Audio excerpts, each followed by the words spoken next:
अस्सलाम वालेकुम। Welcome to our channel novel zoology.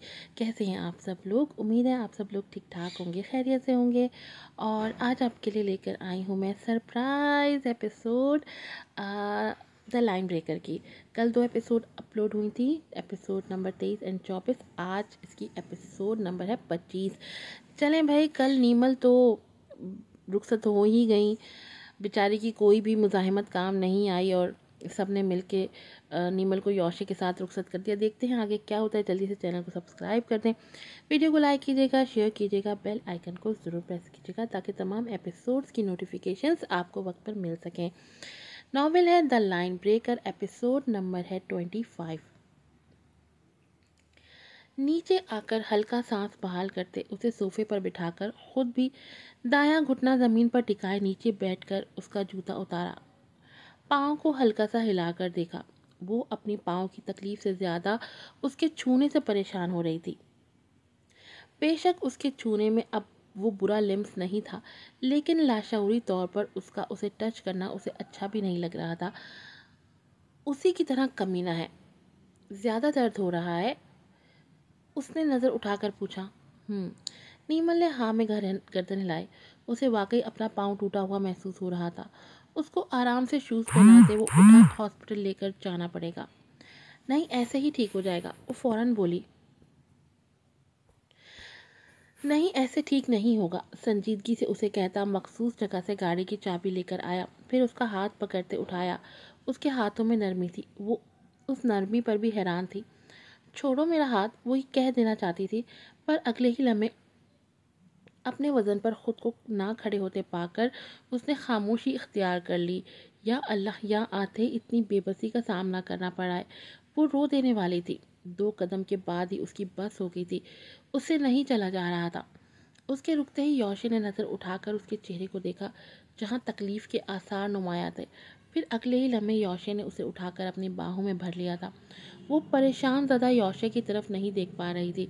अब उसका दिल सही मानों में धड़कना शुरू हुआ था, जिससे वो दूर भाग रही थी। अब उफ, वो शर्मिंदा सी हो रही थी। वो हॉस्पिटल में थे। वो उसी को देख रहा था। तकलीफ़ उसके चेहरे से आया थी और वो उसे तकलीफ़ में देखते खुद भी अच्छा खासा परेशान हो चुका था। थोड़ी देर में ही डॉक्टर आ गया था। उसके आते ही नीमल ने गुस्से से योशी की तरफ घूर कर देखा। क्या? योशी को फौरी तौर पर समझ नहीं आया कि वो उसे गुस्से से क्यों देख रही है। मैं किसी मेल डॉक्टर से चेक नहीं कराऊंगी। योशी के लिए ये अजीब था। डॉक्टर तो डॉक्टर ही है, चाहे वो मर्द हो या औरत। बहरहाल उसने उसे कुछ कहे बिना बात करके फीमेल डॉक्टर को बुलाया था। वो नीमल की इस बात पर हैरान हो सकता था, क्योंकि वो उसके मसले से वाकिफ़ ही कब था। डॉक्टर ने एक्सरे करने के बाद उसके पैर की पट्टी कर दी थी। पाँव में मोच आई थी। 1 हफ्ते का बेड रेस्ट था। 1 हफ्ता इस हालत में मैं कैसे रहूँगी? यही सोचते उसकी टेंशन परेशानी में बदली थी और यही परेशानी उसके गुस्से का सबब बन रही थी।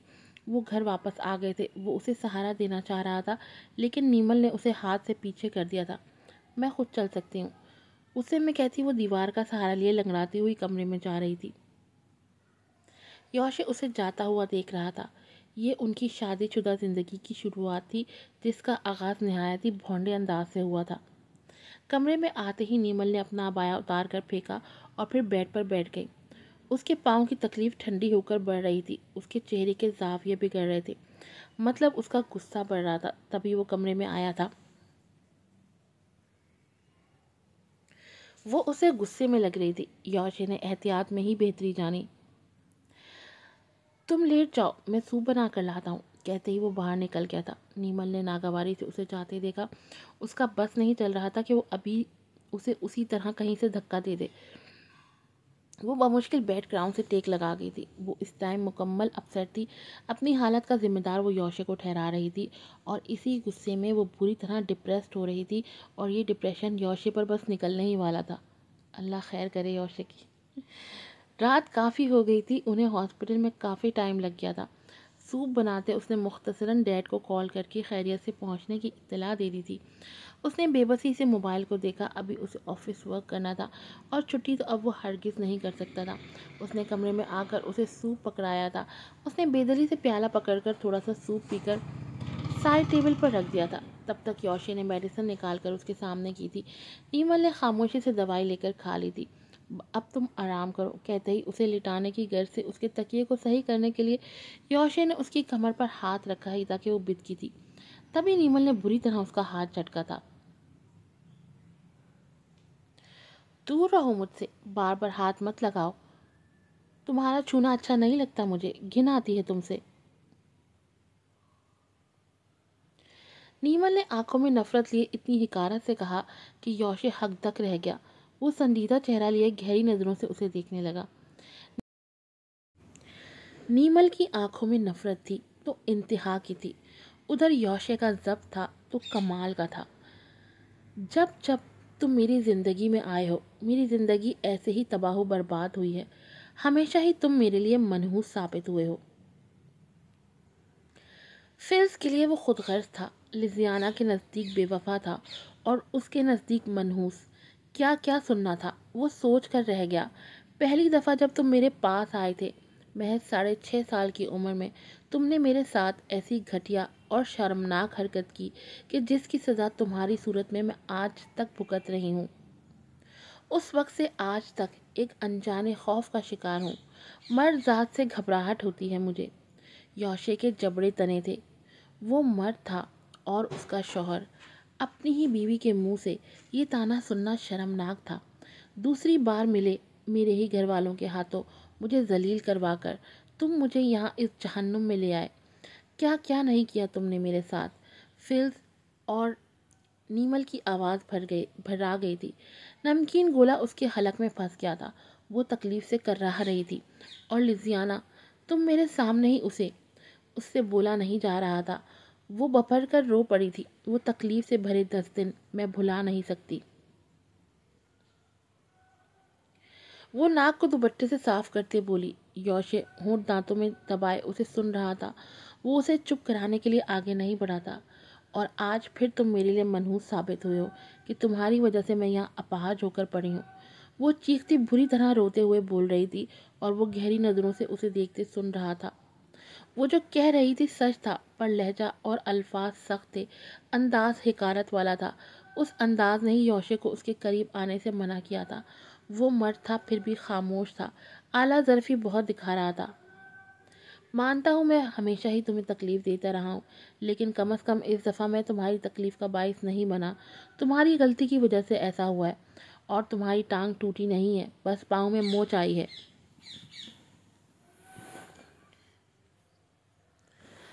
उसके ठंडे जवाब पर नीमल का पारा चढ़ा था। वो जो सोच रही थी कि उसकी तरह इस तरह की बात याद करवाकर उसे शर्मिंदा करेगी और वो मुआज़रत करेगा, माफ़ी मांगेगा, पर उल्टा वो उसी को इल्ज़ाम दे रहा था।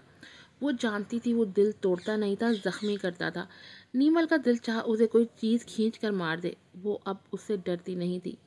यही सोचते उसने इधर उधर देखा। योशे की तवज्जो उसी पर थी। फिर नीमल ने सूप का बॉल पर हाथ रखा ही ताकि योशे ने झट से आगे बढ़कर उसके हाथ पर अपना हाथ रख दिया। वो झटके से हाथ खींचने पीछे हुई। योशे ने एहतियातन बोल उठा लिया। गुस्से से उसने मुंह फेर लिया था। योशे ने भी मजीद कुछ कहे बगैर झुककर नीचे पड़े उसके अबाए को उठाया।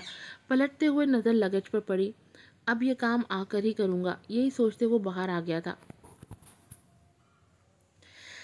क्या सोचा था, क्या हो गया। चीज़ें समेटते अपने लिए कॉफ़ी बनाते वो यही सोच रहा था कि उसे अपने घर लाकर उससे उन्हीं बातों की माफ़ी मांगेगा जिसकी वजह से नीमल के अंदर इतनी तलखी भर गई है। कुछ पुरानी बातें याद करा के उसे अपनी मोहब्बत का इजहार करेगा। पर उसको हज़रत अली रज़ी अल्लाह ताला का कौल बर वक्त याद आया था कि मैंने अपने इरादों के टूटने से अल्लाह को पहचाना। बेशक आज मेरे इरादे भी ऐसे ही टूटे हैं और अल्लाह को फिर से पहचान लिया है। चीज़ें समेटी जा चुकी थी, कॉफ़ी बन गई थी। वो कब लिए स्टडी में आ गया था। इतनी लंबी फ़्लाइट और आने के बाद ये सब वो पूरी तरह थक गया था। ऑफिस वर्क तो ज़रूर करना था। 1.5 घंटे बाद वो अपने कमरे में आया था। तब तक वो दवाई के ज़ेरे असर सो चुकी थी। उसने गौर से उसका चेहरा देखा। इतने साल सबके साथ रूम शेयर करने के बावजूद भी वो अपने अकेले रहने की आदत को बदल नहीं पाया था। अब इस वजूद ने उसके साथ ही रहना था। एक घर, एक कमरे, यहाँ तक कि एक बिस्तर पर भी। अल्लाह अपने बंदे के साथ क्या क्या करता है, लेकिन ये शेयरिंग अच्छी है। उसने मुस्कुराकर अल्लाह को जवाब दिया। यौशे की सुबह फजर के वक्त हुई थी। हल्का सा भी खड़ा किए बगैर उसने अपना काम किया था। किचन में आकर उसने जल्दी से नाश्ता बनाया था। ये काम करते उसे नीमल की फिक्र हो रही थी कि वो उठकर कैसे काम करेगी। तभी उसने इसका नाश्ता बनाकर किचन काउंटर पर रखा। मैसेज चिट लेकर पैगाम लिखा। नाश्ता बना हुआ है, खाकर दवाई ज़रूर लेना। मैं तुम्हें रेड लाइन पर कॉल करूँगा, मोबाइल पर नहीं, क्योंकि यहाँ की सिम तुम्हारे पास नहीं है। काम मत करना, मैं लंच भिजवा दूँगा, कोई परेशानी हो कॉल कर लेना। भरपूर फिक्र वाला नोट उसने लिखकर नाश्ते के साथ रखा और फिर जल्दी से अपनी चीज़ें उठाता ऑफिस के लिए निकल गया। दवाई के ज़ेर असर होने की वजह से वो काफ़ी देर से उठी थी। उसने आंखें खोलकर चारों तरफ देखा।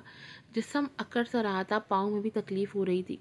वो अपनी टांग को नीचे करती उठी। उसने सामने पड़े लगेज को देखा। इरादा कपड़े बदलने का था। वो बमुश्किल उठते साइड से चीज़ों का सहारा लेते वो अपने सामान के पास आई थी। फिर झुककर लगेज ओपन किया। जो सूट हाथ लगा वही निकाल लिया। वॉशरूम जाने तक वो अपने पाँव की तकलीफ से अच्छी खासी परेशान हो चुकी थी। कपड़े चेंज करके वो कमरे से बाहर निकल आई थी। लंगड़ाते हुए वो डाइनिंग चेयर पर बैठ गई।